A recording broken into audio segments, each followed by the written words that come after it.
This so closely. People are getting nervous that we were getting so close to hitting the deadline. Even last week, everything was still so unknown. So what's the scoop? How were lawmakers able to agree? Yeah, look, lawmakers were able to agree because there was a deadline that was creeping up on them, right?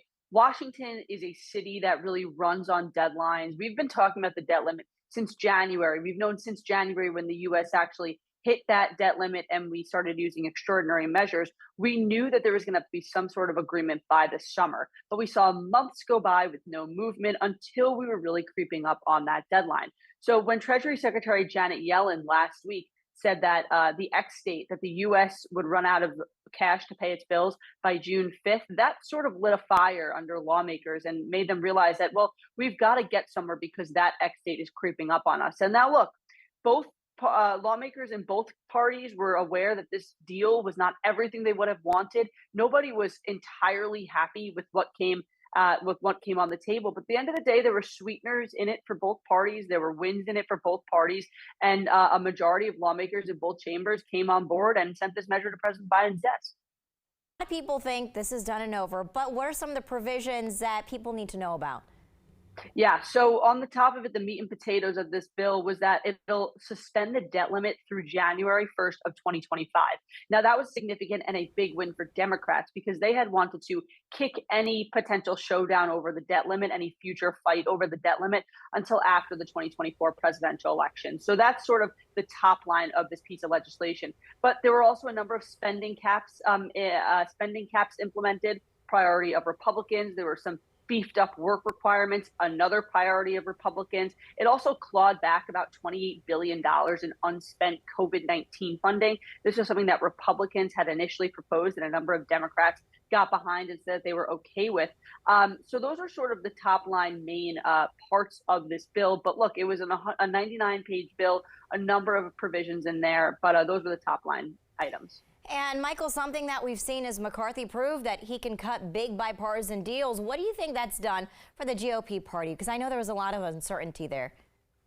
Yeah, look, there were a lot of questions of how Speaker McCarthy would wield his gavel throughout this challenge and this fight on Capitol Hill. And look, he got more than 2/3 of his GOP majority to support this legislation that he cut with President Biden. Now, look, the details were hashed out by negotiators, tapped by both Biden and McCarthy. But at the end of the day, it was the two principals who can claim victory with this agreement. McCarthy was able to get more than 2/3 of his conference to support it, a conference that is very has a wide variety ideologically. It's from the far right conservatives to more moderate Republicans.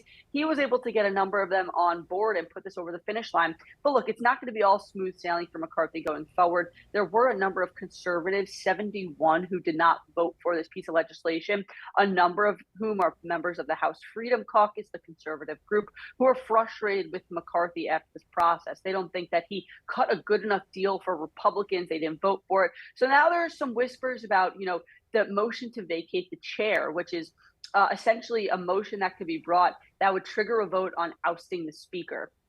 Now, if you remember back in January, during that drawn out speaker's race, McCarthy made a concession to his conservative critics that he would lower the threshold to call a motion to vacate from 5 members down to 1. So that essentially means if there's one frustrated conservative lawmaker, they could call a motion to vacate against McCarthy. Now, nobody has done that yet, and nobody has announced plans to do that yet.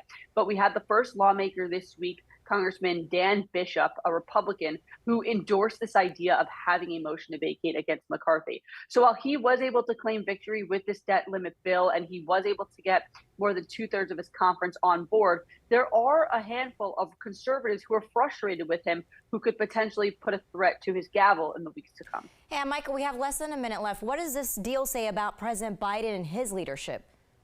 Yeah, look, it was also a win for President Biden. As I mentioned earlier, a big priority, a key priority of Democrats was to get the next debt limit showdown kicked beyond 2024. That happened. Republicans claimed victory there. And look, the way that the White House is messaging in this is that they're saying, compare this agreement that we struck with Speaker McCarthy to the bill that House Republicans passed back in April. This was a massively watered down version of that piece of legislation passed by Republicans. So the way the White House is messaging this is, look, we were able to actually take a number of those provisions off the table, lessen some of those spending cuts, make them less aggressive in the final thing. A negotiation is a negotiation. Nobody's going to be happy, but the White House and President Biden are messaging this in a way that, hey, look, it could have been much worse. All right, Mychael Schnell with our media partners at The Hill. Thank you so much for being here for your time. Really appreciate it.